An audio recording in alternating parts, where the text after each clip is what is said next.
our speakers still, but she hopefully is on the way. So we wanted to go ahead and do the business portion first, and then get that out of the way, and then we'll do some more, hear from our speakers and hear about a few other things. So I want to welcome everyone. Thank you for coming. Hi, Jeannie. So we are really informal. I do want to welcome a very special guest, and that's Linda Wilson.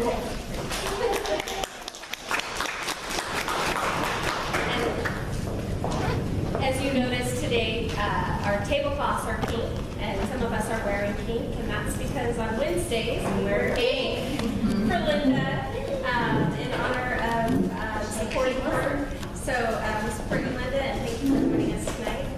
Okay, wonderful. So I want to start tonight with a prayer, and Gina Carson is going to bless us. Dear Heavenly Father, we come gathering to honor you. We declare that you are a God who hears prayer and answers. We declare that you are a merciful Lord, and you do care for our families of this nation. We are living in times of trouble as we watch and hear the world news. We realize that we are in desperate need of you, your guidance and protection. We ask, Lord, to watch over our military and our families, and who have sons and daughters away in harm's way, who serve our country. I speak especially of Alexis, who is now at boot camp, Jacob, who is in U.S. Army, the children of President Stacy Jessner. Father, we pray to you about our government, our president, and American soil, asking for you to move in the difficult times that we are having with those leaders, with the leadership in Congress, those in authority and power, and dividing parties across the nation. You are the only one who could fix the dishonor in our nation. Lord, I ask you for protection over our lives and the decisions they make. Lord, we ask you for peace and love to invade this country and the safety of our loved ones. Lord, this place to you, as many are here with disabilities and illnesses, Lord.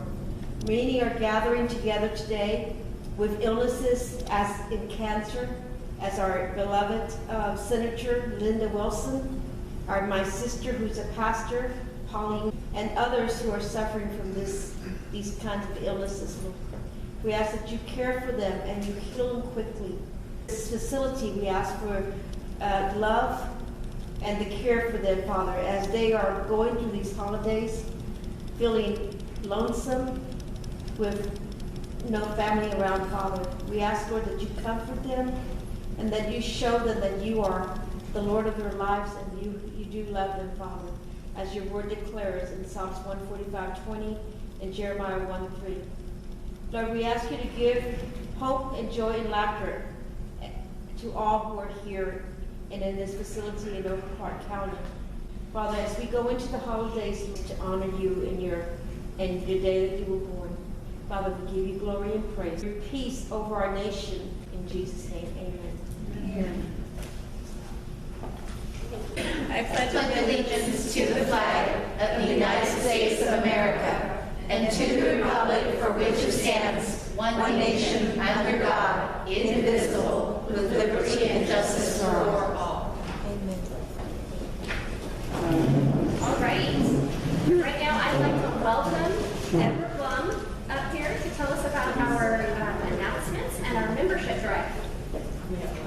Okay.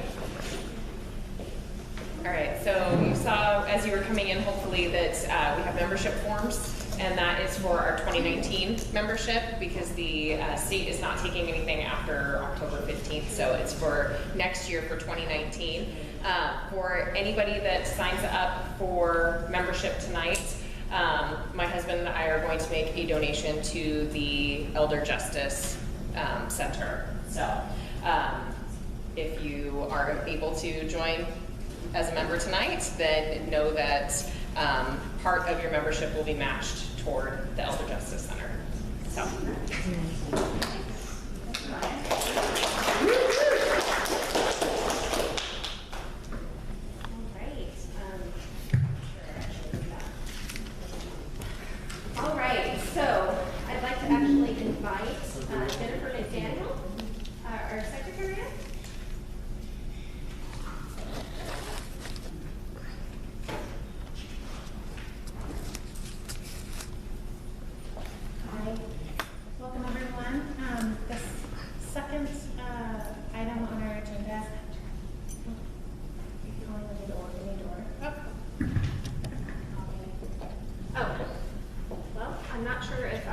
officially called it, but the official call to order is now, and this meeting, business portion is now in session. So Jennifer McDaniel, please present the minutes. Thank you.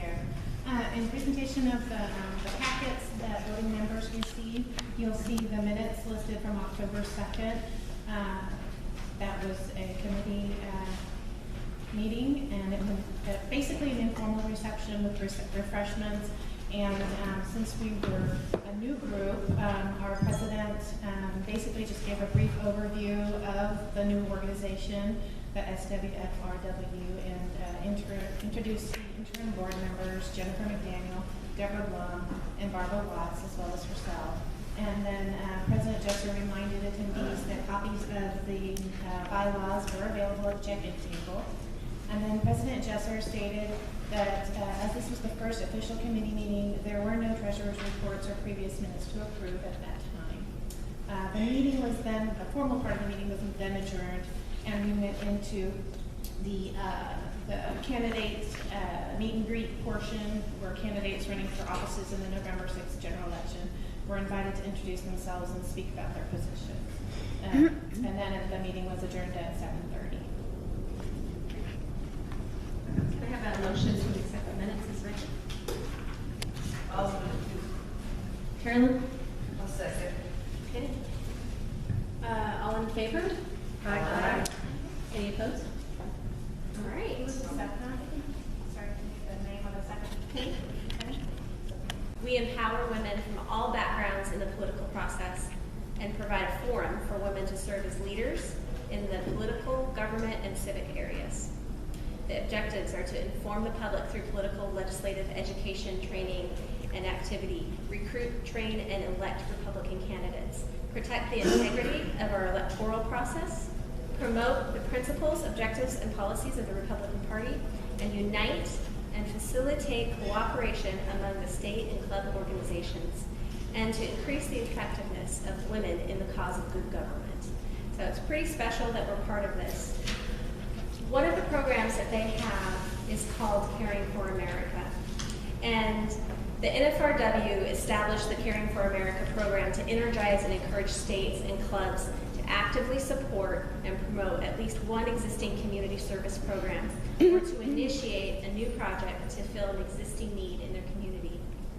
The Caring for America program is based on the belief that problems can be solved most efficiently through the generosity and combined energies of individual citizens. The NFRW presents the Caring for America Awards every 2 years to recognize successful projects that demonstrate significant value to the community. This awards program is overseen by the NFRW Caring for America Committee. So we will introduce our Caring for America project for the holiday season shortly, but before we do that, I would like for Jennifer to please introduce the resolution. We thought this was such an important program that we created a resolution to be in support of it and to incorporate this into our mission and goals. As a floor nurse, and then I was a resident care manager, and I always knew that this place could be better than it was. And I worked here for probably about 5 years. And we took care of some very sick and vulnerable people. And it really touched my heart. I went on to corporate positions in other companies and so on and so forth, but I never forgot this place and what the residents here meant to me and how special and important it was to be part of their lives. That being said, there's a lot of residents here that are too sick to even breathe on their own. We have a ventilator unit over here. A lot of them are on Medicaid. When you're in a nursing home and you're on Medicaid, you're only allowed to keep $58 a month. All your other money has to go to your care. So if you can imagine, there's not much left over for special things, gifts, whatever it might be. There's a lot of people here that don't have families. There's a lot of people here that don't get visits and they don't get gifts for Christmas. So it was, the board and I talked about it, and we wanted to support the vulnerable adults in this nursing home this Christmas. And so we're asking everyone to bring some generic gifts. There's about 85 people here. residents here, called the patients. And we're asking for things like blankets, more like throats. You know, we have regular blankets, but sometimes it's really nice and comforting if you're in a wheelchair to have something special, or if you're laying in bed, you know, that soft touch, the warm feeling. Gift cards, puzzles, games, anything that you can think of. Stuffed animals. Stuffed animals, minimally, because those get a little cluttered. But yes, a few of those would be good too. Books, crossword puzzles, those kinds of things. And so on December 19th, we're going to ask you to come back with those gifts, and we'll probably invite some of the residents in and ask them to participate with us. We have to get permissions first and everything. So, but the rest of my story is I came back. The hospital actually recommended me to the owner of the new company that took over this place in April, and so I do work here, and I love the residents here, and I really appreciate the opportunity to make a difference in their lives, and I welcome you to help us all make a difference in their lives this holiday season. And we just thank you so much for any donations that you can give. So along that line, we're also going to hear from members of the board from the Friends of the Elder Justice Center that help protect vulnerable adults here in Clark County. So that is our Caring for America project for 2018 for the holiday season. One of the things we're also going to do is keep track of hours, and we'll keep track of everything via email. You work certain hours. If you want to volunteer, we're going to hear about other volunteer opportunities for the Elder Justice Center and the Friends of the Elder Justice Center here shortly. But that's our project. That's our plan. And with that, I'd like to adjourn. I'd like for a motion to adjourn our business meeting so that we can start our speakers. Yes. Do you want the gifts wrapped or wrapped in mark? If I were recommending it, what you should do is when you wrap it with a gift tag, it's a male or female gift. If you bought slippers or something, the size of the slippers, things like that way, and they can make sure that they get to the residents and it's delineated what it is. Yeah. Don't worry, you're going to help. You said we, that's fine. Anyway, so I'm really excited about the opportunity to help these people around Christmas. Before you conclude the business section, can I ask if you would make sure that you share? We have some volunteers in this room that were very active this year with the political side, and if they weren't paid, having a record of those hours so that we can send them to the WFRW is an important thing. And you could literally put this club on the map with the women I'm looking at in this room. I know how much we volunteered.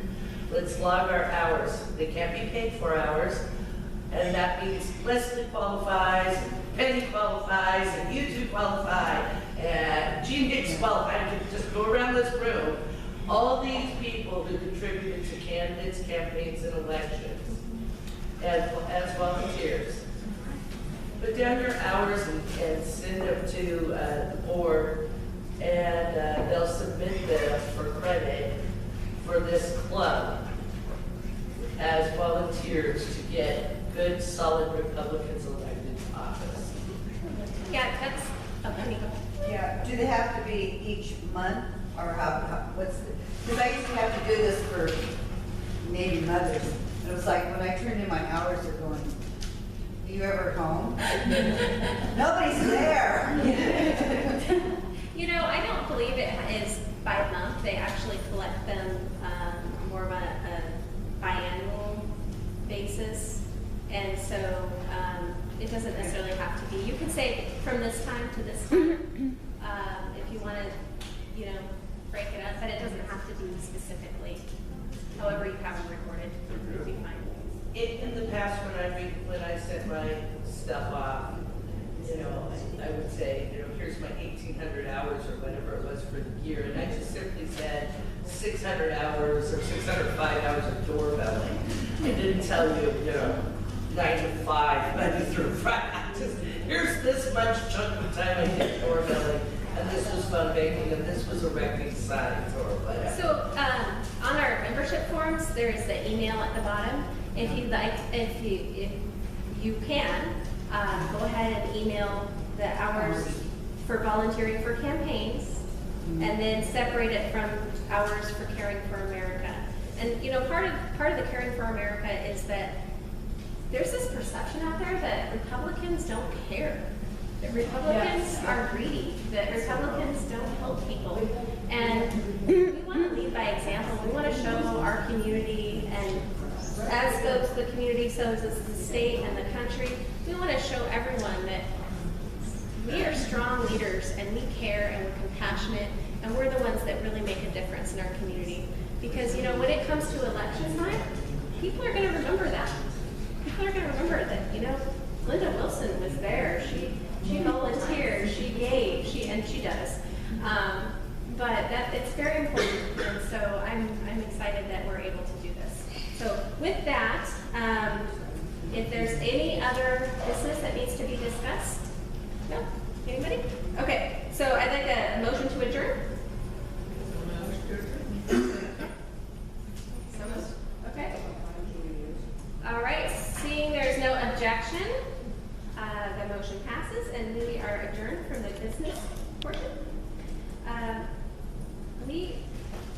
It is to be back here again in front of this organization. I want you guys to know that you were one of the first organizations I ever spoke to in 2011 when we were standing up the Elder Justice Center. The Elder Justice Center was born out of the work of the Vulnerable Adult Task Force, which began in 2004, as the community started to address the ever-growing crime of vulnerable adult abuse. With the graying of America, and by 2025, 1 out of 4 of us is going to be a senior citizen, me included. I'm not really good at that. Jeannie, I am following your footsteps, and I want to be like you as a senior Oh, citizen. no. Oh, So, you come to my house for drinks. I am. But the most important thing is you guys always supported taking care of our vulnerable adults. And because of that support, we were able to stand up the Elder Justice Center in 2011. This is the first of its kind in the state of Washington, where we work with the prosecuting attorney's office, all jurisdictions of law enforcement in Clark County, adult protective services, and advocates to look at these vulnerable adult cases and work them as an interdisciplinary team. And let me tell you, I spent 2 years in the Elder Justice Center as the first program coordinator. And the things that would come through on those APS reports are enough to curl your hair. And it's not fair and it's not right, because if you think about what we do when we victimize a vulnerable adult, we take away their independence because we take away their money. We take away their will and their spirit to live because we victimize them. And oftentimes, the person who does the victimization 92% of the time is a family member. And for every 1 crime that's reported, guys, there's 5 that go unreported. This is an insidious crime. It's just like child abuse. It's a dirty secret that people don't want to talk about. And I can tell you that it crosses all socioeconomic barriers. I've worked with so many prominent families in Clark County who this thing has been going on with.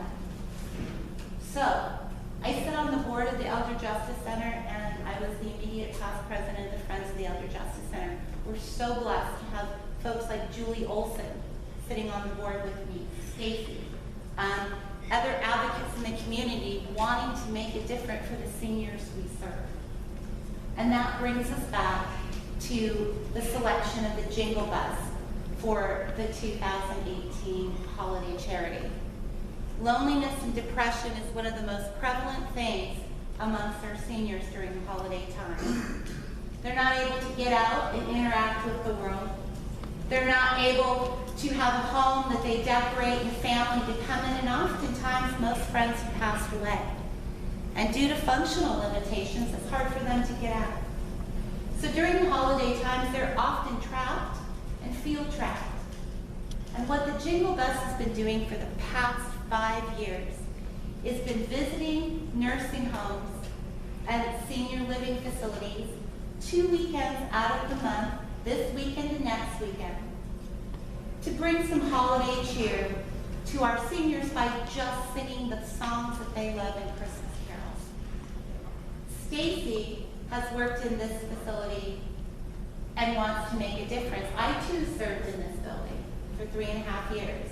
I know these residents. And the difference that you make by taking exactly 2 hours, 3 hours out of your day to come in and sing Silent Night and hold a hand and to look at them as a person and a member of our community and to include them back, especially during the holiday time, is such low-hanging fruit for all of us together. I know all of you have sang these beautiful carols in church and with your family. I challenge you to come and join us this Sunday. We start here at noon. Linda's been with us before, Deborah's been with us before, Carolyn's been with us before, Jennifer, Stacy. It's fun.